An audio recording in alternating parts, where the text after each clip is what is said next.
welcome back to this week's episode of the 44's View. It's myself, Ryan, and this week we're not having Bob on the podcast because Bob has just had a baby. Congrats to Bob. He's on paternity leave now from the 44's View. So look, we love you, mate, and we appreciate everything you do, and enjoy our time off with your baby, and get back soon because we miss you. But we are delighted to be joined by Mark Donnelly, the owner and founder of How's Your Head Clothing. Mark, how's things? Yeah, it's good. Thanks for having me. Yeah, I'm happy to be here. Yeah, delighted. Raring to go. Yeah.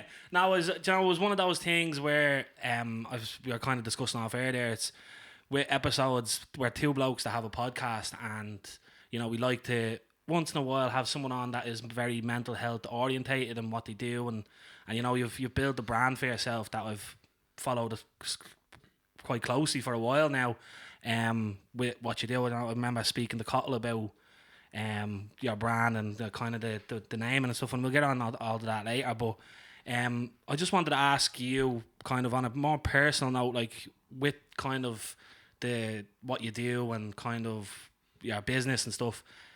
Like, what was early life for you growing up? Because I know you share an awful lot online, and I think that's really fucking cool because it is one of those things where mental health, it is difficult to talk about for some people. Absolutely. And how was it for you? Like, what was it kind of early life for you? Because I know you've talked about it yourself, but like just... Yeah, it's quite a mixed bag, to be honest. Like I was saying before we recorded, I was doing a school talk today. Yeah. And there's lots of things I talk about. Yeah. And there's still a part of my journey that I don't talk about because there's elements of my life where people aren't quite comfortable with it yet. Okay. Yeah. And I have to respect that. So whatever people and individuals are going through in my life, I'm not going to scream it from the rooftops thousands and thousands on TikTok because I want clout for my brand. It's not what I do. But I want to grow my brand and express myself in a way that I'm comfortable with and the people around me are. Yeah. But in terms of like kind of growing up, when I reflect on it now, I probably experienced anxiety at the age of 12 onwards. Okay, right? Yeah. So for 12 years, I struggled and suffered with my mental health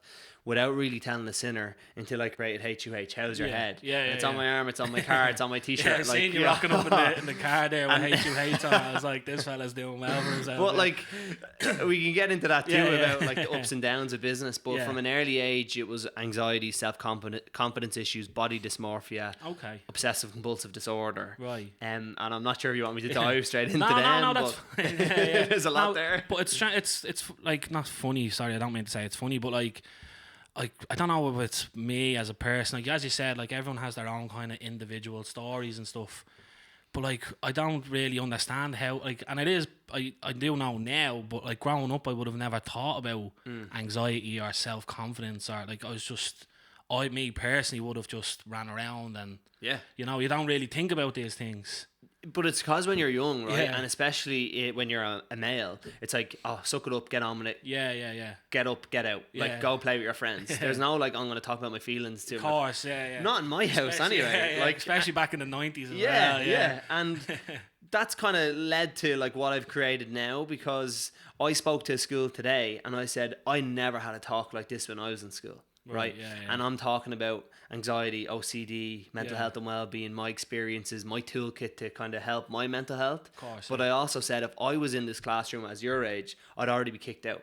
Because I was this like really extroverted class clown. Preaching to the gospel here, bro. Yeah. But I'd say like lovable rogue. So yeah. I like to think that about myself. Yeah. Now, my teachers might have said something different, but yeah. But like for me, 50% of teachers hated me and the other 50% were like, why do you hate him? Yeah, he's great. So I got on quite well with people. I was playing all these sports, setting up mini companies, and really, really kind of the master of disguise, like putting on a smoke screen, to say everything's okay. Yeah. But like I said to the students today, I'd be already out facing the wall because I'd be kicking the backs of the leg of someone in front of me or smacking their ears. Grabbing someone's bag and throwing it inside out in the middle of case and all, like everything. But like you look at that, like, and you do, like we had a guest on before, Claire Toomey, who was an ADHD coach, and she spoke about like kids and how they react and how they mess and stuff while they're in school. And I think as I've gotten older and I think as the world has progressed, there are reasons behind all of this. Yeah. And it's only when you speak to people like yourself where you've opened up and you've kind of made a whole brand of it, is that it's the kids aren't bad. It's just, of course, there's something else going on there. But as you said, toughen up. you don't talk about your fit, especially to your mates like, when you're that age as well. Oh, 100%. You want to be the alpha. You want to be the he turned his blade mad, or that's what they'd say about me, or you know, he's not like I would have been the class clown kind of buzz as well. You know, I would have been one of the leaders, but then within that group of my mates, I probably would have been the quieter one. Fair. Of the four, but then I would act out stronger to make sure they thought I was all right. Like you know what I mean? putting on an act, a show, front, But with me in particular, right, if I can pinpoint it now when I look back on it, I've done years of therapy. I still actively like go to therapy and speak about my mental health to all my friends and family and anyone who will listen, really, like the listeners of this podcast. But, make sure you listen. But to kind of get into it and kind of say like, why was I acting the way I did, or why was I struggling with my mental health? I can pinpoint a part of my life where I first experienced it, right? So my dad worked in the financial sector forever until he retired, right? He's a bank manager. Whereas me, I've had about 10 different jobs, but that's how it went back then, like, course, you know? And his dad worked as a bank manager. So I remember growing up, during the early 2000s, there was lots of the tiger kidnappings happening. So for anyone listening who doesn't know what a tiger kidnapping is criminal gangs are targeting families in credit unions, post offices, banks, and they're kidnapping them for ransoms, right? And to spoil the stories on y'all, I didn't get kidnapped, right? But as a 12-year-old kid, seeing detectives at the house, security companies at the house, like, okay, this is what happens in this situation. Here's the panic line. Here's what you do. If you ever get broken into and kidnapped, don't try to resist. You have to go on and get on with it, right? And as a 12-year-old kid being told and taught this, I was terrified. Head went splats, right? And I was already an anxious child. At the time, I didn't know I was anxious. What kind of led me to believe this would happen even more was, 1, I was anxious. 2, I was insecure. I didn't have confidence. But 3, when my granddad worked in the bank during the Troubles in Dundalk, he was driving my auntie to school one day. A van pulled out in front of them. 2 lads jumped out with machine guns, kidnapped my auntie and her 2 friends, right? Wow. And that's deep and serious, but my dad said it was the best 4 days of his life because his sister was kidnapped, right? So it's weird how the 2 generations dealt with it then. Yeah. But then he got shipped off to boarding school. Right, but I grew up with that story every like family gathering. Like they'd hash it out again, they'd talk about it. And I'm sure they were all laughing at it then. Yeah, and like years had passed, but as a 12, 13-year-old, I was like, well, if it happened to my auntie, why won't it happen how can it happen to me? And then these people are in our house, like cameras and gates and panic lines. I swear to God, looking back now, I know it was anxiety that manifested into OCD. I became obsessive over the security of my own home, right? So if you can picture a 12-year-old, 13-year-old who should be worrying about, what am I playing on the Xbox next? What takeaway am I getting on Friday? For hours. That balls dropped, honest to God. But then I was dealing with all that too, right? Of course. Sorry, folks. I was there. I had to say. It makes it easier to talk about. Like you have to break the kind of tension. But I was like going around that house like for hours at a time, checking windows, doors, gates, side gates, right? And if you saw me, you'd be like, what's wrong with this child? And if the neighbour saw me going up and down to the gate 100 times a night, they'd be like, what's wrong with him? Like a blade scene out of a horror film. Honestly, just right? a kid going past the window at night time. And honest to God. Yeah. So I came to learn that OCD is obsessive compulsive disorder, and I had this reassuring and checking compulsion where I'd lock the gate, but my brain would say, you didn't lock the gate. But I'd do it like 100 times in one night, right? Yeah. And then I'd check the windows, and then check the doors, and then next thing I'd be sitting on the edge of my bed as a 13-year-old staring at the front gate till 4 a.m. Wow. And then I go to school the next day, and the teachers are like, why are you like this? I was like, why do you think I'm like this? I've never told anyone about what I'm going through. And I was up till 4 a.m. worrying about something that is never going to happen, but I don't know that yet. You don't know that, It's funny, like, because like when you think of, when people talk about mental health, you never really know why they're the way they are, why they're suffering, or why they're going through what they're going through. And like normally for me, it would maybe be a loss of a parent or a loss of someone. It's always death for me. Yeah, grief, definitely. But then when I'm speaking to you here, and you're like, it was because of the Celtic raids or whatever, the kidnappings. And because obviously I wouldn't have ever went through that, so my brain would never think that wouldn't cause mental health issues. Like that's nothing. Like, but for you, it obviously meant an awful lot. Yeah. And like that, it's like this for me now, while I'm sitting here learning and speaking to you, it's like, holy shit, there is a lot more trauma that's not just grief that 100%. Can trigger these things. Yeah. And then it's so strange to hit, like, no, sorry, I don't mean strange. No, I know what you mean. It's not a normal in quotations, story for someone to go through mental health issues. No, I totally agree. Yeah? And do you know what's interesting about that is, for so many years I had so much shame about it because but I didn't lose a family member or a friend to suicide or any mental health related like deaths or illnesses or whatever. I didn't lose anyone to like a freak accident or sudden death. And I had so much shame and kind of guilt of like, why am I? Mine's not as important, maybe. And I think that's why I like to reassure every single corporate talk and school, more so school, is like, your feelings are justified, whether it's a small bit of social anxiety to depression and everything in between. Because mine started with anxiety, and then next thing, I was looking out the window for 6 hours a night. Then I started to obsess over food because I didn't know how to express myself. So I turned to food. So I used to eat my feelings, right? To try feel, like, get comfort in something. And you'd look, a cheeseburger always tastes good. Honest to God, right? And I've had plenty of them, right? And honestly, so I didn't know what to do. So I was eating unhealthy foods constantly. In 1 year I put on 7 stone. Wow. Okay, so I was quite sporty at the time because I was using it as a voice and a tool to get out of my own head and get out of my own house. So I was playing football, hurling, rugby, soccer and golf. Golf was my main one because nice. I was at the time, because like in the summertime I could go at 6 a.m. and come home at 10:30 at night and I wouldn't have to be at home, and then I wouldn't be worrying about something happening. So when I piled on all the weight, it affected all my sports. Of course. Golf, it kind of helped me. I hit the ball further, to be honest. Should have picked up darts. But with football and hurling and all the kind of team sports, really affected me. They honestly, they put me in goals because covering more. I know that one as well. I was a chubby kid myself. But what happened was I started obsessing over food. So then I couldn't go a day without eating certain foods at certain times every single day. So just like checking the windows, the doors, the gates, obsessed. I grew out of that. I think as I grew older, I was like, you know what, if someone breaks in, I'll swing the hurl at them, right? And I don't know, like, you know, I just, my balls had dropped, right? So I'm ready to go, But then it turned to food, and then I piled on all this weight, and then I became obsessed with food. And to this day, I still have a bit of an unhealthy relationship with food. Because the year following that, and don't get me wrong, I never really got bullied, and I'm not going to sit here and say like I was popular, but I was playing all the sports, and like I was known around the town, like my family was in all the clubs, like there was no, like I wasn't bullied. And I was quite sporty, so there was no like anyone like abusing me for my weight or whatever. But the flip it was more the self. It was more the self confidence. But the switch then just flipped then, right? And I was like, you know what, I'm sick of this. I'm sick of how I look. I have no confidence. And I ran every single day for 365 days through the good, the bad, and the ugly, right? Every day. And I lost 7 stone in a calendar year, right? Lovely. And that's great. And I had a new wardrobe, but I still wasn't confident. And what happened was my obsession then went from the security of my home, to food, to exercise. The reoccurring theme is I just keep kicking the can further and further down the road. So then I became obsessed with exercising to get out of my own head.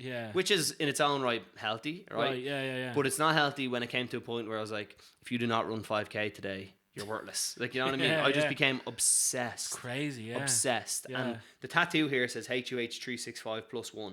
And that's after that year. Someone asked me years later, like, what did you do on day 366? And I was like, to be honest, I had my shoes laced and I was like a mile down the road before I knew what I was doing. So it's kind of a reminder that, one, I've survived all my hardest days so far. And 2, a lot of good can come from bad and adversity. Because even though I was going through the worst time of my life those few years, I came out with like a bulletproof routine of exercise and running, and that still stuck with me. But it's just a matter of balancing, not crossing the line of becoming obsessed, because I'm quite an obsessive character. It's like, you can feel that, because like, as you're saying, it feels like you moved from one to the next as like it was either all in or not. It's all or nothing. It's all or nothing. And I feel like I can do that as well with myself, but I don't know what it is about me. Is I've always been open about my kind of mental health and stuff, and like I've never really suffered with it. And I don't mean to say that in the sense that I'm better than anyone, or, you know, I've always just had this kind of thing in my head where I'm like, my biggest fear in life is death. Like, that's the one thing. Like, I'll jump out of a plane, I'll bungee jump. Like, if someone put a blade and tarantula on my hand. Now, once they said it's not going to bite you, you know? If it was a spider that doesn't bite, like, I'm not afraid of creepy crawlies or, you know, if I went on that I'm a celeb, I reckon I'd do the fucking things really well, you know. I'm not afraid of small spaces, anything like that. but it's death that scares me the most. Okay. And with me, it's like with me mental health, and like when things are down, and when something goes wrong, or I'm you know, you have your down days, which everyone gets. My whole thing is that, and it's a bit straight, like Kevin Hart, I think, said it.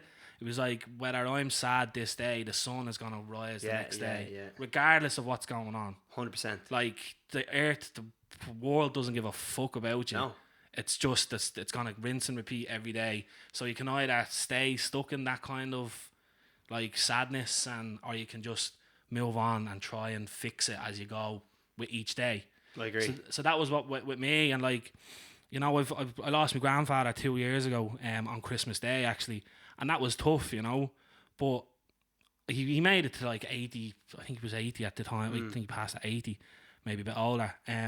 But it was one of those things where I was like, he's gone and tomorrow's going to come. Yeah. I can grieve. I grieved him for a while, of course, you know, when everyone grieves losing someone. But I was like, the next day is going to come. I have my daughter, I have my family, I have these things. I can't let that hold me back for too long, because the next day is going to come. Yeah, of course. And I don't know what it like. I always find, I don't know if I'm weird in a sense that like I just never have let things get me down like that, where I feel like I have to be not here. Yeah. Because I'm so afraid of death. Yeah, I get you. That's kind of the catch-22 with it, and you know, I'm obviously super aware that like it's not just like people have chemical imbalances in their brain like that causes mental health issues and stuff. I'm fully aware of that. But I don't know, I just feel like I'm just so like I'm lazy or something to be, you know. I just don't let things too lazy to care about it. No, 100%. That's a great way to be too, though, because like there's so much of that I'd love. I'd absolutely give my right arm for what you were mentioning there. But I do get the OCD thing as well, because I'm like, I have to make sure my doors are locked as well. And like even with me dishwasher, the cups have to be in a specific way and all. But I don't let it get me. Gotcha. You know, I don't like, if I open, like there's a ongoing feud with me missus about how we put the cutlery into the little cutlery holder. Yeah. She puts the knives, the fucking steak knives, pointing sharp ways up. She puts the spoons pointing down. So like, I have this whole thing where I'm like, if you put the spoon head down, you're just taking up that whole square. Yeah, you can't fit on it. The spoon is so wide. So you put the spoon head up, and then you put the sharp knives down, because if I fall... Exactly, that's my immediate thought. If it's I like trip, Final Destination. Yeah. You're both like... But I do get those kind of... And like I said at one time, and my brother actually corrected me, he was like, you don't have OCD, you just like things done a certain way. Fair. And I was like, yeah, because like with OCD, I'm sure you can explain a bit more, it's more of if I don't do this, something's bad's going to happen. Some of the stuff that ran through my head. Yeah. And I've gone to therapy for years for it, and I didn't know what it was. But like small things, like for example... like these two items, let's say, no, I'll use these two cups because they're the same. So I'd go to the press, and in the height of it, and I'd be getting 2 cups, and I'd be like, no. Oh really? That one. And I could do that for 20 minutes, and the reason why your head could make up a scenario that if you take this cup, your house will burn down tonight, and if you take this cup, your family will die. Right, and then it's kind of like... sorry, I don't mean to laugh. No, I know, but do you know what great, though? like, I say this in my talks, so when I explain it, I do laugh about it, right? Because it's so hard and so like strange to actually make sense of. Yeah. And this took hours and hours of my life every single day. Yeah. And it'd be t-shirts, cups, pens in my pencil case. And I'd have to, when I started driving, I'd have to drive home certain routes, or I'm going to crash and die. Right? You see, it makes no sense, and your head takes over. It's an intrusive thought and irrational fear. And what happened was with me, the anxiety from the age of 12 manifested itself into lack of self-confidence, into irrational fears, intrusive thoughts, and then obsessive compulsive disorder. And there's a few different compulsions. One is a religious one. So I used to pray for hours on end, but I grew up in a religious family. Like my parents brought me to mass till I was like 12, and like, you can do what you want now, but I wasn't. I'm not religious. But I would pray for hours a night, thinking something bad was going to happen to me. Right. And then kind of like objects, like whatever it was, like if you pick one and not the other, this will happen. If you don't drive home this certain route.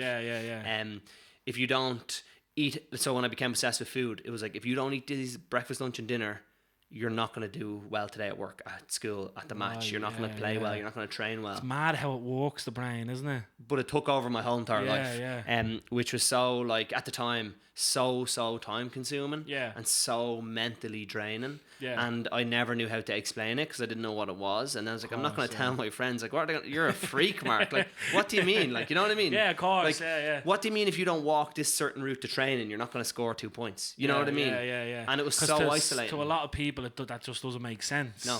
It doesn't make sense to me. It doesn't, but it's just how it works. Yeah. Like, for me, if I open the dishwasher and it's not the way I want it to be, I just fix it up myself and then close. Now, I've had a few argy-bargies with the missus now, just asking her to do it. Yeah. But, like, I do an awful lot of things that she wants done in a specific way, and I don't do them. So I'm like, now I'm just at a point where I'm like, when I open it, I'm expecting it to be wrong. So I just don't care anymore. That's where it goes to, you know. But I'll just do it myself because in my head I'm like, oh, that's how I want it done. So maybe it's a slight, like, obviously not to the extremes as yourself, but like, no, of course, yeah. And like, as I mentioned Claire earlier, I do think I suffer with ADHD. That's undiagnosed, but not in a like that it's ruining my life kind of way. Yeah. More of a just like, I just feel like I do my own thing, but adding to your like, life. Yeah. I just feel like it's a lot of traits. I did actually do the ADHD test on the podcast with Claire, and she was saying she doesn't think I have it. Okay. But like, maybe, and again, I'm not self-diagnosing, but like, I do feel like I have a lot of traits of ADHD that are like impactful on my life. Yeah, gotcha. But like, again, I'm just like, I don't really care. Fair. Like, I'll watch a show over and over like 10 times. And I love it. I'm just like, but I really like the show. I really like it. Like, it's Always Sunny in Philadelphia or Brooklyn Nine-Nine. I just rinse and repeat them. I mean, Miss, like, you not try something new. I'm like, no, but I like them. And we come, or I listen comfort show. Like, exactly. You know, and like there's a lot more. But have you ever been diagnosed with ADHD? Have you ever kind of looked into that as well? No, just obsessive compulsive disorder, just OCD, and then obviously like chronic anxiety or whatever. Just a few small things. Just a few little ones there. Yeah. But no, like I'm sure there's elements to it now. But when I went through like the whole therapy kind of procedure for the last, I'm going to say 5 years. Yeah. It's been such an eye opener. Yeah. And I cannot recommend it enough for anyone watching or listening. And look, there's absolutely nothing wrong with it as well. No. You know, I worked as a content moderator for a social media company. I won't say who. I didn't sign any NDAs, but during the content moderation, like, obviously like saying an awful lot of stuff like that's just really bad, and they did provide us with counselling sessions, and I'd never done therapy before. Like, I was only, how old would I have been? I would have been in my mid-20s when I worked in this job, and like, for me, I think, again, not that it was a stigma, but it was like, I'm alright, I don't need therapy, you know. And they were only sending me to therapy because I'm seeing these images and I kind of have to talk about how I feel and how they affect me and stuff. But when I got into it, I was like, I can't remember the guy's name, but he was great. And he kind of, we talked. And that was the first time I'd done therapy. And I was like, holy shit. Like, this has done something to me. It has just changed my whole perspective on mental health and what I think about in the world and like life and people. And then I was like, holy shit, this is amazing. Yeah. And I went and I told all my mates like that I felt that were suffering, and I texted them and I was like, boys, I'm telling you, give it a go. Like, it's a buzz. Like if you're actually just deep it and like don't worry about the outside world, you really can benefit from it. And it's amazing. Without a doubt. Yeah. Like I would say it's a gym for your brain. Like, I go, until I got injured with my knee, I was going every second week. Yeah. And it's like a non-negotiable for me, because no matter what you're going through or what, let's say I'm having the best week ever, sales are great, life is great, everything, you go in and you talk about things that happened 15 years ago that you don't even remember. Like, they just come up. But it's funny that, like, mentioning therapy, right? I'm 29 now. I started a brand when I was 24. But I created this brand before I ever went to therapy, and I created it as a form of self-expression. So the HUH, how's your head? Short, sweet, minimalist. Because I wanted people to be like... We will jump into it. Sorry. Go on, it is a talking point. Okay, sorry, I don't want to jump ahead then. But I essentially created it for people to be like, huh? So I could express myself. But what happened was then with the therapy side of things, I moved home, which we're going to talk about in a while, but I moved home from America to grow the brand during COVID. Yeah. And I went to therapy when shit really was hitting the fan, and it was like, I'm the mental health man now. I'm doing these really embarrassing dances on TikTok, and my brother's texting me like, "Here, my mates are looking at this," and I was like, "Yeah, I'll show them." Fuck yeah, mate. Yes, exactly. But that's where I think a lot of people really need to get to. Because I don't mean to cut in on you, but I was doing a run. I done an episode of Run with Ross with a guy that's Ross. Sorry, Ross. I forget your second. I think it's Donnelly as well. Is it? Ross Wheelock, Donnelly Wheelock. Sorry. And I done an episode with him, and he asked me. He said, "What's a piece of advice that you'd give to your younger self?" Yeah. And my answer was that nobody actually gives a fuck. No one. Like, you build all this anticipation and this anxiety in your head about what people around you think, but they don't. Like, I've noticed that with myself. Like, I had a friend, we went to a party, and he was like, "Oh, I'm sorry I didn't come and meet the baby." And I was like, to be honest, I didn't even care that you didn't come. Like, and that's not being bad. Like, it's just life is so busy. It's, and I just genuinely don't care that you didn't come. And I don't mean that in a bad way or a selfish way or a dickhead way. It was just more that, as you said, I had so much going on. People that wanted to come came, and people that didn't come, I didn't even think about. Can't sleep over it. Like, yeah. Like, it's not as if I was sitting. Like, why would I sit in bed saying, "Oh, X didn't come and see the baby. She's 3 now. Fucking, like, we were friends. Why didn't you come see her?" Yeah. It's like, I don't care. But again, that's a really good trait, because some people would sit awake at night, I know, begrudging them, or like. But I think that's as you get older, because I would have held my friends in a very high account. Fair, yeah. Of like, we're close, loyalty, respect, like we're there for each other, blah blah blah. But then as you get older, you're like, no one actually no one cares. Yeah, and people are living their own lives and have their own worries, and it's so true. It is so true. Like, nobody cares, and I wish I knew that sooner. Like, because that's a really deep and meaningful question. Like, when you brought it up, I was thinking, like, what would I say? And when I look back on it, I would say I came across this quote recently: "Is the longer you stay in the wrong train, the more expensive it is to get back." Right? And there's so many times in my life where I didn't just go for something. And you're like, why did I wait to do that? And now I have to, like, when I was 24, I went to therapy, like, for example. Why didn't I open my eyes sooner and go at 18? And I could have built a brand at 20, and I could be 4 more years along the journey. But everything happens for a reason, not to be too cheesy about it. But, like, I believe that, and I kind of hold that really top of mind in everything I do now. Like, if I'm not happy with something, I'm going to address the problem. If we can fix it, we can fix it. If not, it just has to be cut out of my life. To be perfectly honest with you. That's the thing as well. I think as you get older, like, you have to cut things out. Oh, without a doubt. And, like, just focus on yourself, because at the end of the day, when you're not let's go back to my granddad, when he was on his death. Now, he was living in Lanzarote when he was on his deathbed, and I don't mean to be, I'm not shitting on him or whatever. He was a great man for me, but to his family, like, we didn't like, there was a lot of things going on at Christmas time. My brother was home from Australia, he was in Lanzarote, and he was on his deathbed, but, like, we didn't go over because there was just so much going on. But if I had been my nanny, we would have been all over there straight away, because he made his bed with a lot of the family, and that kind of showed me that I was like, when I'm there, it's the people that care about me that I want to be there. Everyone else isn't like, if they're not gonna be there, fuck them, you know. And I can't change that. So I want to care about the people that I love the most. So if I feel like I have to cut someone off because they're unhealthy for me, or I just don't get at them from them anymore, but then they'll be upset with you when you do that, and you're like, well, you done this. Yeah, exactly. There's no self-awareness. This is why I'm cutting you off. And the emotional intelligence isn't there for people to be like, well, maybe I was in the wrong there. That's why he's angry at me. But it's more like, well, why you cut me off? Of course. Like, you know what, though? It's not about you. I understand that more with the older generation, the way they're brought up, the way things were.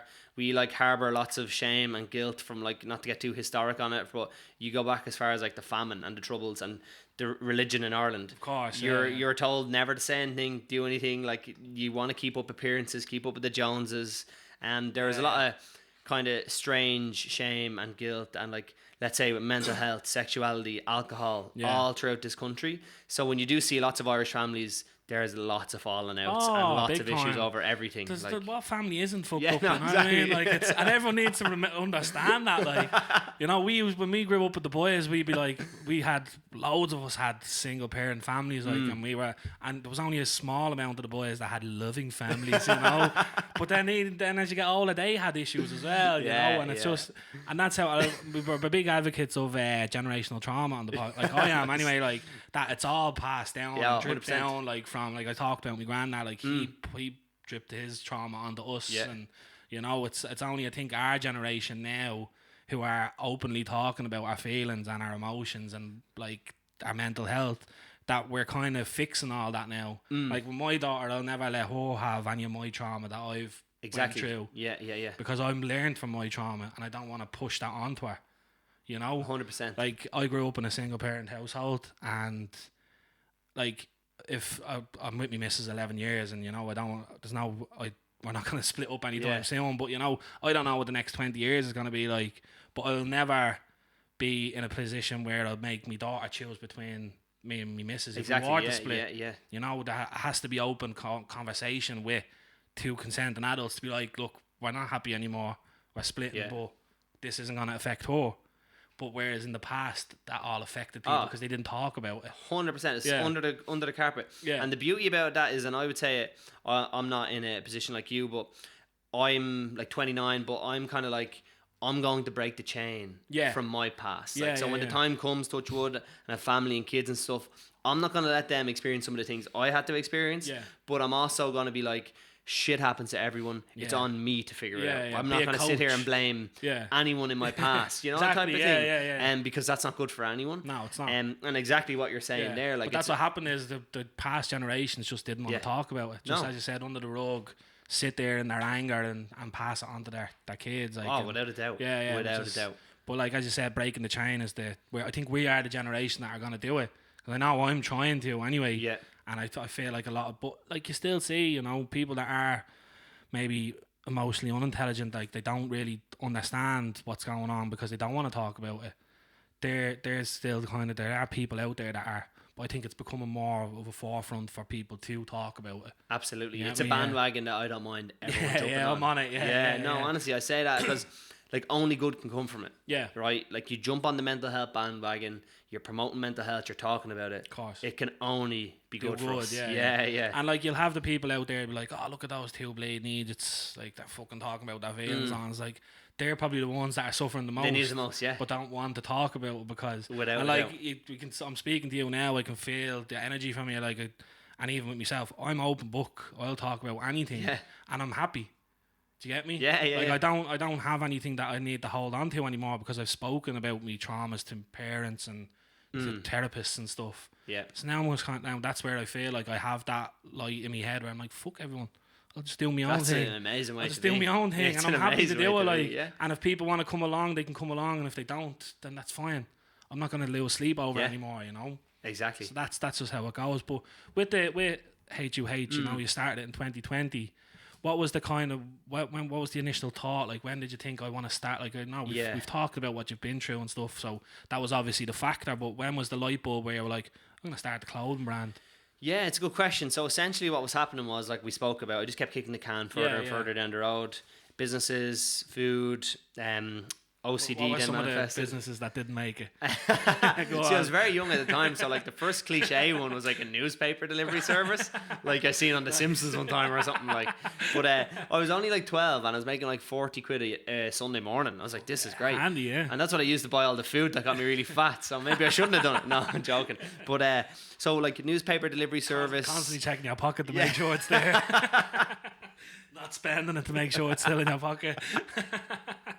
Sorry, go but the newspaper stuff, I was buying and selling stuff like off Alibaba when I was like in second year, third year. Do you know when the iPhone came out and the covers were massive? Yeah. I was importing hundreds of them and just selling them in school. Anything I could get my hands on. There was a point actually where my parents had to sit me down and they're like, you can't keep selling your brother's belongings, right? So like there was times where I'd be getting stuff that has a bit of dust on it, that's going in adverts, right? Yeah. And I'd be making like a tenner off something like a Nintendo DS that was 200 quid at the time, and I'm selling it for 30 because he's not using that, man. But I just loads of stuff like that. Nothing that was really like fruitful or nothing of substance. It was just kind of trial and error. Yeah, isn't that what they say? The more you fail, the more you succeed. Like, and that's what's happening. Well, that's what's happened in recent years too with this brand. But essentially, what happened was the reoccurring theme of escapism and kicking the can further down the road, I moved to America. Right. And I was like, if I'm 4,500 kilometers from where all my problems are, I won't have any problems. Right? Yeah. Went into the spirits industry, one of the best things I ever did. And I had a ball, had a great time, great life, great friends. Shout out Dublin, by the way. Shout out Dublin. I forgot to say it at the start. I apologise. Bob's not here to coach me through it. So I'm new to this one-on-one interview stuff. Sorry, go on. But yeah, I worked in the same industry as Dubliner. We won't name the brand, but the ops, yeah. Best time of my life, right? Yeah. And I just remember 6 months in, though, as much fun as having the friends. It was easy to make friends when you have a warehouse full of whiskey and a company credit card. Yeah. But I was sitting on the couch one day watching the Green Bay Packers. I was in Wisconsin, and my problems are like right beside me again. Yeah. And I was like, right, now is time to do something mental health related. Like, what can I do? Can I do a podcast? And I was like, well, no one knows me yet. It would just be my mom listening, and I don't want her to hear my stories from my time abroad. It's always been my mother that's been listening to these episodes. Those one streams that you get every week. Exactly. They add up. And I was like, will I write a book? And I was like, no, my typos in every second email. I'm like the really extroverted, creative type salesy Instagram post. Let's keep going. I'm not the kind of... I have other people to do the finances and stuff. I'm that kind of side of the entrepreneur lifestyle of being really creative, just constantly on the go. So I was like, I can sell lots of whiskey. I was selling lots. I'm extroverted. I feel like I'm good with people. What could I sell that could do something for mental health? And the more I just thought of it with my friends, my American friends used to use the phrase, huh? Yeah. And in Ireland we don't. Like when I grew up, exactly. What the fuck did you say? So I thought that acronym wouldn't do too well. No, it'd be too long. But I was like, right. And one day it honestly just popped into my head. How's your head? And I was like, if I put that on a hoodie or a t-shirt, will people ask me what it means? Because if people ask me what it means I can talk about what I just went through for the last 12, 13 years. Yeah.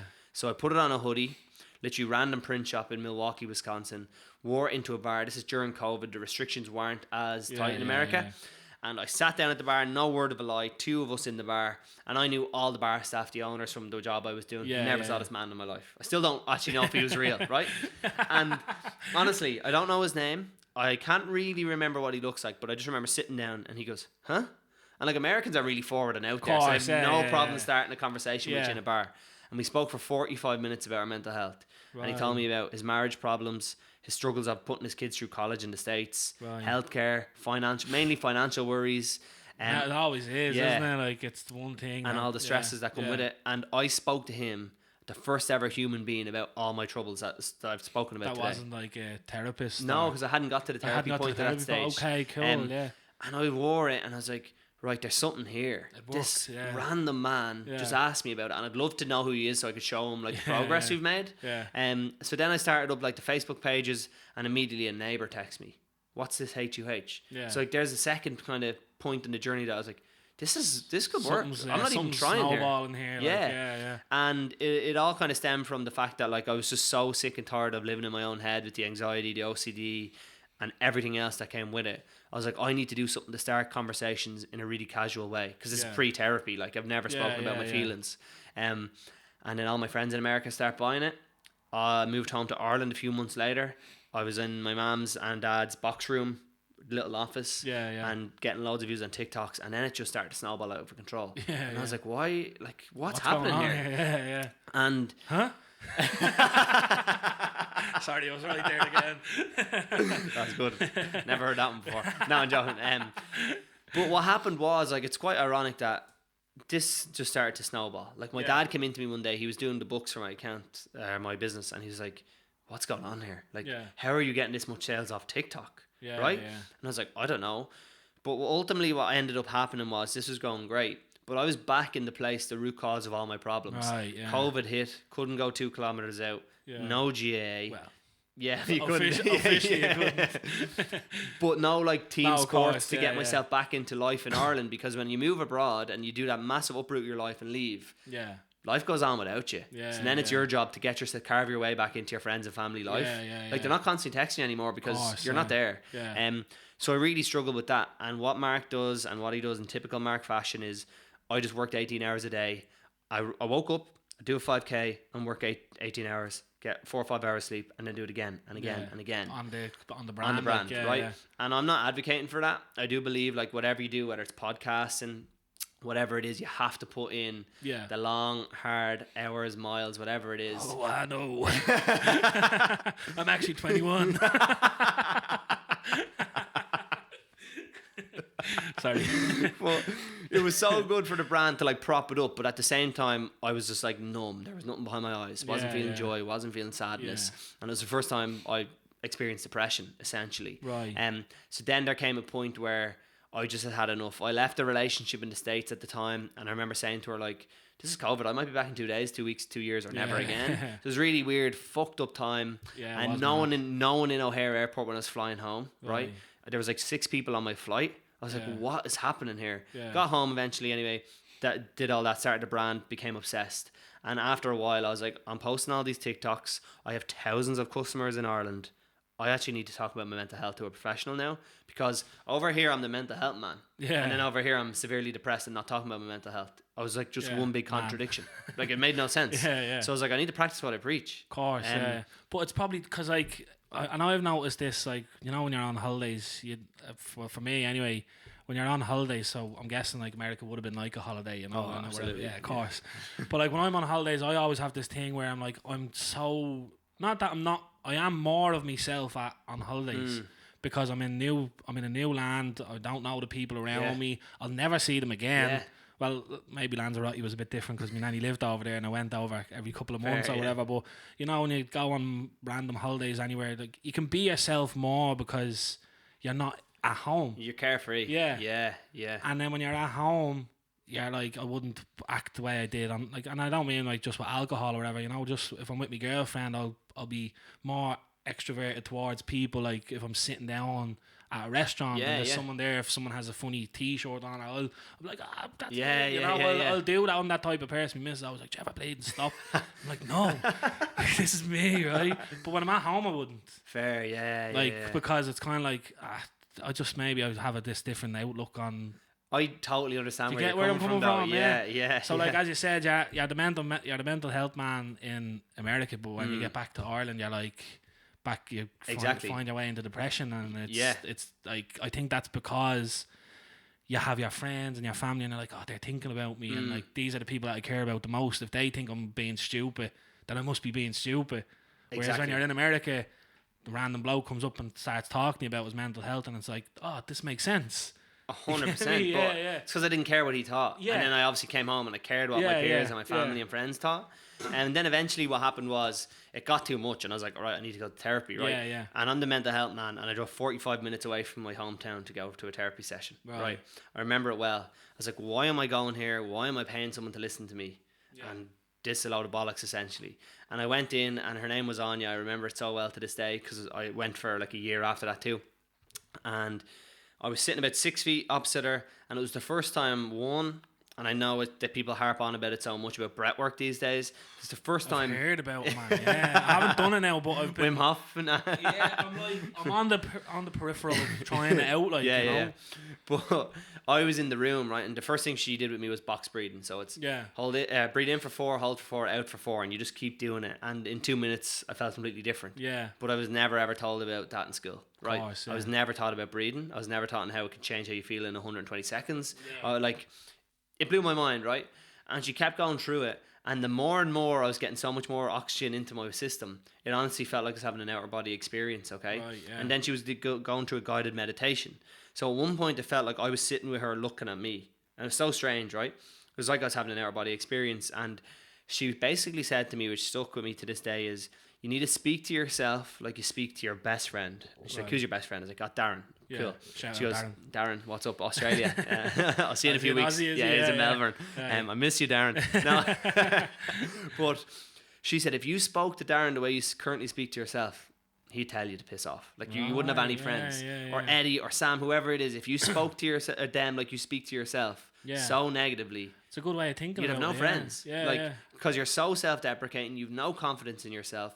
But she was like, I know for a fact when they come to you, you're there to listen, and if they want advice, you have the best advice. So she was like, do that to yourself. And then that was the start of my therapy journey, right? And how I explain it for anyone listening who's never been, right? For years and years and years of all the story I just told, it felt like 2 different things I'd explain it, right? One, a belt was tied around my chest, right? And after that, I just undid like one of the notches. Right. And I was like, oh, okay. And then Okay, another way, loosey-goosey, yeah. And another way I explain it is like a medicine ball from the gym in between my rib cage and my back, right? And it just shrunk a little. Right. Okay, so anyone who's listening who might experience anxiety and you go to breathe, but you can't get over that hill at the top of like that breath. I experienced that so much, and that was the first time in the car afterwards where I was like, yeah, what the hell? What was that? You know what I mean? I was like, I can breathe again. Yeah, I can breathe. Well, it felt like the first time I ever was breathing. Yeah, like it was so strange, and I was like, whoa, that was amazing. Like, and then ever since then, I haven't stopped. Right. Like I literally have not stopped. I've changed. Proper advocate for it Yeah, now, changed therapists and stuff like that. But like I said, with a gym routine every week, I have a therapy routine every 2 weeks, every month, every 3 or 4 months, whatever it is. It is, and like it's great, but it is a shame that like the mental health services in Ireland aren't fucking up to scratch and how they should be, you know? Because like if it was a case whereby we the country was ran properly, then I don't think there would be as much depression and like anxiety and stuff, because we can go and talk to professionals. Oh, I agree. And I'd say with you now, because you've gone through what you're going through and like you talk to the kids in schools and stuff, that you probably are playing a bigger part than a lot of therapists, because the therapists don't, there's not enough of them. No, 100%. Whereas you're reaching a bigger audience rather than one individually. And I know, like as you said, there might be that young fella down the back of the room kicking a chair or whatever, but it's to the vast majority of the kids there, you are actually making an impact. That's it. And like I say, I just want one person to take something from it. Yeah. And I did a talk in Waterford one day, right, at 9 in the morning on a Monday morning, right? And I went into school, all boys. Like they wanted me to speak to the whole school. Right. And I was like, brilliant. I wasn't expecting this. 600 young lads staring at me in this massive hall, and I'm sweating. And I just know, like with lads in particular, there's not going to be even a smile or a nod, right? No, there's got to be sniggers. Yeah, and stuff yeah, there, exactly. So, but literally, that would have been me. They didn't want to be in school, sure, on Monday morning. Never mind listening to me. So what happened was, I did the talk, and just on your point there is, did the talk, right? And I was sweating. I was like, get me out of here. Yeah. Teacher came up to me and was like, that's the most engaged I've ever seen them. Oh, really? And I was like, were you looking at the same talk as me? Right? Not one question, because we do a Q&A at the end. And at home, when I got home, I remember it so well. No word of a lie. I had 48 Instagram DMs from people in the hall. Oh, so right, just less than 10% of the room, which I've never experienced.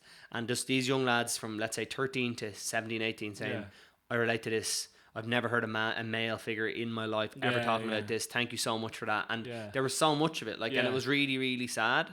But on your point about the public service, I tried to go down the public service route to send me a letter of a 6-month waiting list. And thankfully, I wasn't in a position where I needed urgent help. But if you did, you don't have 6 months to wait. So I was privileged enough to be in a position where, like with the business and work, I could pay for private services. But when the time does come, and it's been a journey so far with HUH, so many ups and downs, I do want to, when I have more of a public figure and more resources behind me, to tackle what the hell is going on in Ireland, the public service side of things. But I just haven't got there yet. So, of course, but you're building towards it, because you're doing some fantastic work, you know. I've had to pivot a few times, to be honest. Like, I'm very honest and transparent about everything I do. First year or two, amazing. Like I said, I started with therapy and went back to therapy, all this sort of stuff. Year 3, on cloud 9, like I was never expecting it to go this way. I was getting car partnerships, and I still have one, thank God. But very lucky and very privileged. But year 3, cost of living crisis started to affect the brand, right? So that was one, right? The second thing that happened is my mum got diagnosed with cancer, right? And the third thing that happened was I ended a relationship with the girl I was seeing at the time, because it's just like we kind of spoke about earlier, things weren't working for us, and as I said, the longer you stay in the wrong train, the more expensive it is to get back. And there was just these 3 massive sucker punches in a row, and I was like, what's happening in my life? And it was a really, really strange, tough time, and I just kind of pulled the plug on the brand, to be honest, September of 2023, right? And I didn't really know what to do or how to do it. It was my first time running a business, right? And people are really helpful if you ask, but you know, I was like, I am literally going to have a meltdown. I pulled the plug on it. All the profiles are still there and stuff, but we did nothing for 6 months. And I, again, had to practice what I preached. I went back to really intensive therapy, really good exercise routines, really good diet, nutrition, and really worked on myself from, 1, the breakdown of my relationship, 2, my mum being really, really sick, and I didn't really know how to process it. Of course, yeah. And thankfully, she's out the other end, somewhat out the other end now. There's been lots of complications and stuff. Yeah. But I never had experienced anyone that sick in my life, for example. Yeah, I'm actually going through that now with my grandmother as well. So like, it's one again. And like I'm without being weird or whatever. It's just for me. I'm like, next day it's just gonna keep coming, and you know, you kind of prepare yourself a little bit. Well, I am anyway, because my nanny's really old now, you know. Yeah. But it's just that kind of, I'm prepping for it, which is, I know might sound strange to a lot of people, but that's how I kind of internalise it myself, is that it's gonna happen.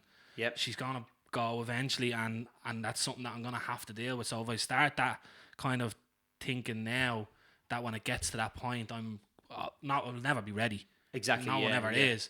But at least if I'm internalising it in a sense that I can prepare and then start making, absolutely, like how we can get past it. You get me? Yeah, it's your way of coping with it. Like, exactly, yeah. But like you said earlier, and using mine as an example, my man being sick, my relationship ending, and my business, I have to pull the plug on it. Yeah, that's. I still have to get up every day. Yeah.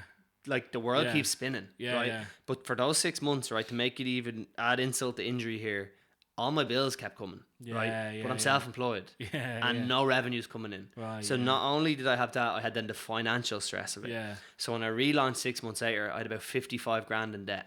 Right. Yeah, so now I'm 55 grand in debt. Yeah. I'm out of a relationship. I think my mom's about to die. Yeah. And my business is replugging fucked, the business. Right. Yeah. And I'm like, how do I restart this? Yeah. And so since February of 2024, we cleared like 60 grand in debt, relaunched, restarted, and kind of just really worked on myself. But I've also documented a lot of it along the way. Yeah. I did a whole kind of running series, running the marathon for the Irish Cancer Society last year. And it was kind of like, listen, lads, shit hit the fan. I'm not going to pretend like this business is doing amazing. Yeah. It wasn't. And it isn't at the time. Yeah. This is what's happening. I didn't go into the details of, like, say, my relationship for obvious reasons. Yeah, people don't need to know that. But this is why we're stopping. This is my plan. This is what I'm going to do. And I'm the mental health company, so I'm going to be transparent about it. Of course, yeah. I could go on Instagram right now and say anything like, oh my God, we just got a partnership with this, or we just did this in sales. And people just believe it like that. It's like, take it as gospel. So I wanted to make it a point to show, like, Instagram is a highlight reel, and I'm going to go against that. It's fake. It's a load of bollocks. Yeah. And shit is going down in my life right now. Yeah. And when the time comes, I told everyone, and they're like, thank you so much for the honesty. And it was a massive upward climb, because it skyrocketed, then it plummeted, and now I'm building back up again. And I'm way too passionate and obsessed about it to just give up on it. And that's why I didn't. Yeah, you shouldn't as well. But I think that kind of, and that's what a lot of people kind of miss as well, is that, like, there, of course, there's the thing called fake it till you make it, which is absolutely fine. But when things are hitting the, like, when shit is hitting the fan, if you're honest and transparent about it, you are able to go away for that bit of time to get your head right. Yeah. Rather than being like, oh yeah, we're doing great, I'm still doing great, like, we're keep buying, blah blah blah. But behind the camera, you're fucking depressed, or you're going through what you're going through, and that kind of adds, because you're probably like, you're going through what you're going through, and then you're like, right, I have to put on a front for these people. Whereas I'm sure when you said open and transparency, the honesty, you were like, right, people know now, so I don't have to hide it. And I can focus on what's actually wrong and what I need to focus on, and then I can come back. Absolutely. And I think a lot of people miss that. Yeah. Like, I feel like with a lot of people these days, and I've only started kind of doing it myself, as I said, about the kind of being open. And I know me and Cottle and the producers and stuff, we have our own internal stuff that's going on in the podcast, but now nothing bad. Like, but me and Bob are open with the boys about what we're doing and what we're trying to do, and, you know, everything else in between. And we're not fobbing anyone around. We're not trying, like, I'm not about that life where I have to pretend that I'm a good person.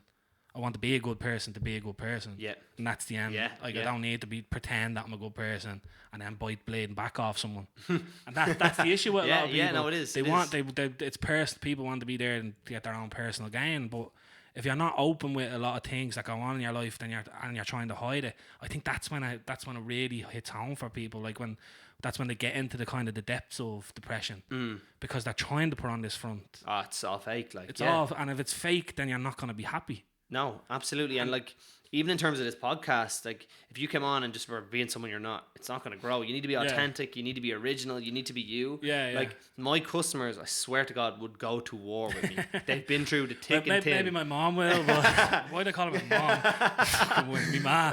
Me ma go to war. I don't know about the rest of the follower listeners now, but like we'll get there, folks. We'll get there. Anything we do, they support her like no course, other. Yeah. And it was kind of, I'm going to be real and honest and open through this whole thing because I want to build a proper community around this brand of mental health advocates. And people say to me when they wear the gear, they're seen as a mental health advocate. Yeah. And because I know that's your business thing, is that if you're wearing this, that they're open for the conversation. Yeah. Like that's the whole kind Absolutely. of... Yeah, and the amount of messages we've gotten over the years to say, we're just at a family gathering and my cousin is now 40. We've known each other since we're babies and we've never known about this mental health issue or whatever. So that's the kind of beauty of it, the casual clothing, comfortable conversations. But just in terms of the like being authentic, being original, like it'd be so draining if I was trying to be someone I'm not on Instagram stories. And for who? Exactly.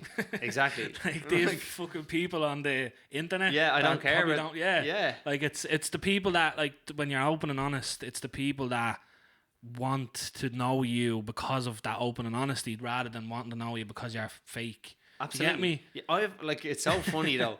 I've had influencers over the years follow me, right? We're not going to name anyone, right? But there's goes in waves of, let's say, bandwagons of like loads of views and loads of support, and then it dies down. And I remember initially we had a massive influx of Irish influencers following us. Brilliant. Great, you're on board. But over the years then, they've obviously unfollowed along the way. Of course, But then they've refollowed. Don't make it to the top unless you're a little snake on the way, you know? But then go on your belly to get up there. They've refollowed. And I was like, I'm still following you from the first time you followed me. Like it's just a strange kind of, just be original, be organic, be the person you are. Like if you're on board for this message, great. If not, I'm not going to lose sleep over it. You know what I mean?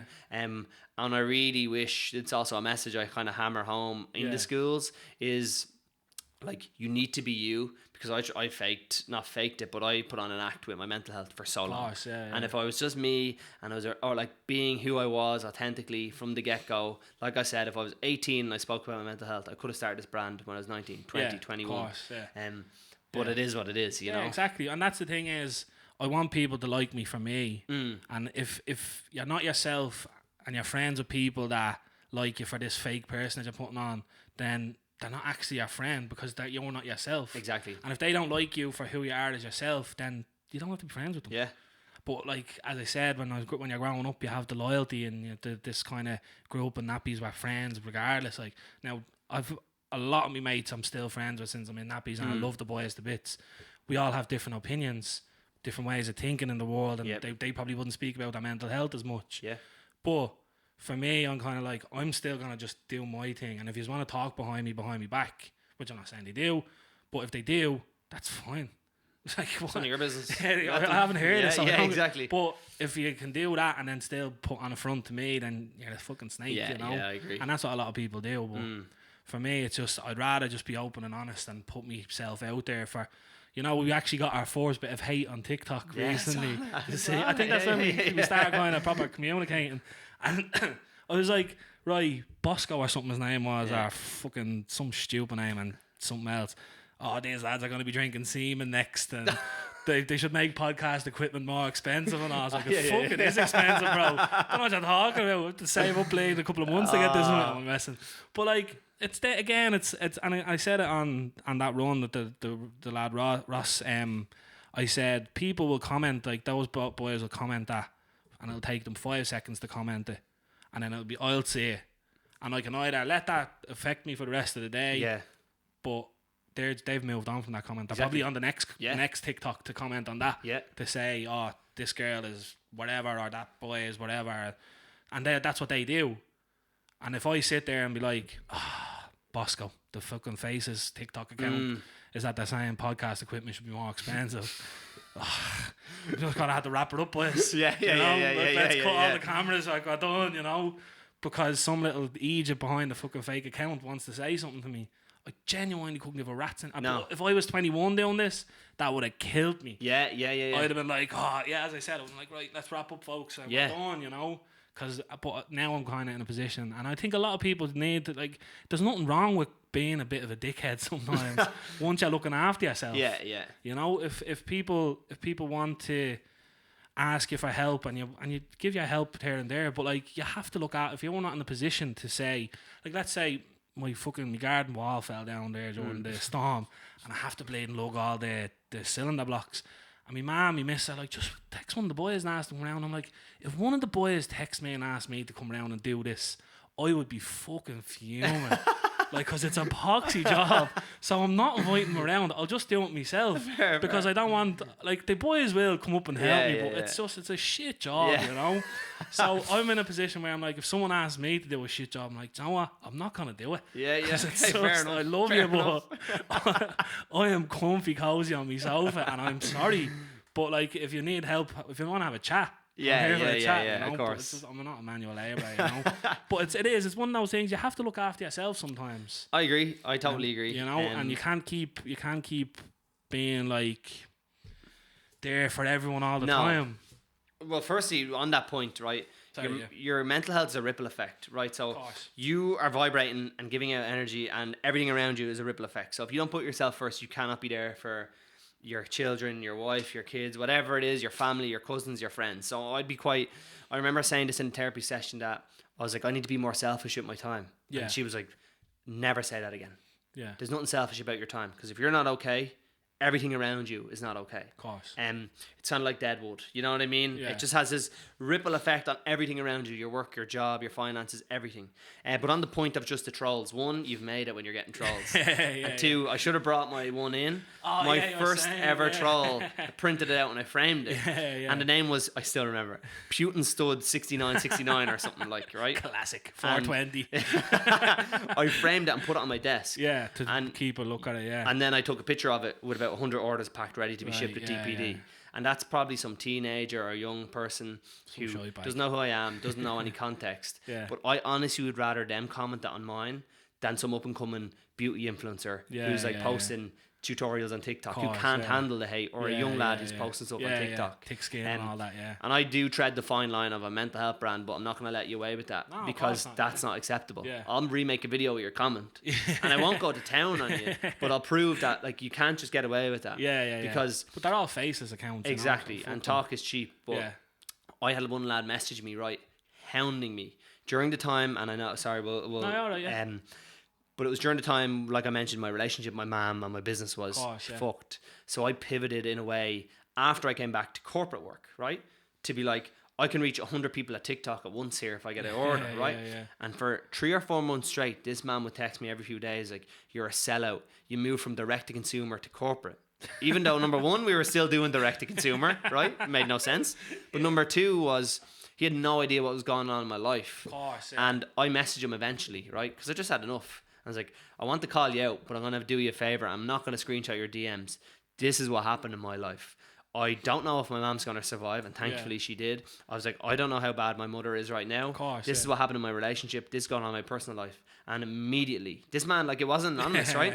He did a whole 180. He's like, oh my God, I am so sorry. And I was like, this uses as an example. You've sent me 10 messages. You have your kids in your profile picture. Do you not have anything else to be worrying about? Like, why are you worrying about me? You don't even follow my page. Just dickheads, man, And I was like, let's meet for a coffee if you want to hash this out. Like, say it to my face. Like, bottled it then, did he? And I was like, I'll buy you a coffee. If you really have such a problem with it. And you'll kind of see who I am, and you'll get to know me, and you won't be sending me messages like that. But I do kind of fear for the younger generation with social media and kind of online bullying. But I would use it as an example, just how I am, thick skin. I'm like, you're not going to get away with that lightly. Yeah, like, words hurt, you know? And especially the people that can't fucking deal with it. You know, a lot of people can't handle, like, a lot of that stuff. I love it. I'll feed off it, you know? Me too. Like, it's one of those things. It's like, I know I'm doing better than you. Because you had to troll me. And I'm not even doing that great. But you think I'm just on a podcast like that. I'm just talking. But here's the thing. Any podcast that say are longer running than you and or more successful as for now, because you're gonna go do amazing things, but like even with clothing brands, in my example, or podcast in your example, anyone doing more than you will give you advice. They won't give you shit. Yeah. You know what I mean? Anyone doing less will try drag you down. Yeah. And I've learned that over the years. Big time, yeah. Other brands and owners will reach out to me and go, "Seen you're doing this, try this, or you need some advice here. I'm here for a coffee." And I'm like, unreal. Whereas the person around the corner who hates their 9 to 5 or doesn't even work will try drag you down to say you're doing shite. What they say, empty vessels make the most noise. There you go. Yeah, exactly. Look, we could talk for blade hours, mate. Before we wrap up, shout out Dublin Whiskey again for the sponsorship. They've asked us to ask our guests, what does live the moment mean to you? Well, it's a very heavy question. It's a very deep, personal kind of thing. You know? Yeah. It's kind of quite on brand for me, to be honest, being mental health. I always try to be where my feet are. So kind of like live in the moment is to stay present. I think your presence is the best present you can give anyone. Okay? Nice. I like that. And when you're anxious, you're living in the future. When you're depressed, you're living in the past. So live the moment would be stay where your feet are. Enjoy the time with the people you are currently with, because we're never getting this back. Big time. And the more you're in the moment, the more you're off your phone, the more you're living the moment, you're going to be way happier. That's nice. And that's how I'd interpret that. it. Yeah. That's it. And the sun's going to rise every single day. Absolutely. So we just have to get through it. But Mark, it's been an absolute pleasure, mate. Thank you very much. As I said, I could sit here and talk to you for hours, because it's just something that we, and Bob, not unfortunately, he's had a baby. Unfortunately, he can't be here because he's had a baby, but Bob has kind of suffered with his mental health as well. It's obviously his story, I don't want to talk, but he has, and he's openly said it, so I'm sure he's happy for me to say it. And I think he would have got an awful lot from it, so I'm going to make sure he watches the episode. But thanks so much for dropping up, and the message that you spread and what you're doing, and it really will help a lot of people moving forward. And I just want to give you congratulations for that. Yeah. Thank you very much for having me on. If you've made it this far, we really do appreciate it. It's my second time doing the podcast by myself, but having himself on with me has been you've made it a lot easier for me, so I appreciate that. If you've gotten this far, keep liking, keep sharing, go follow HUH, and we'll catch us next week. Thanks very much.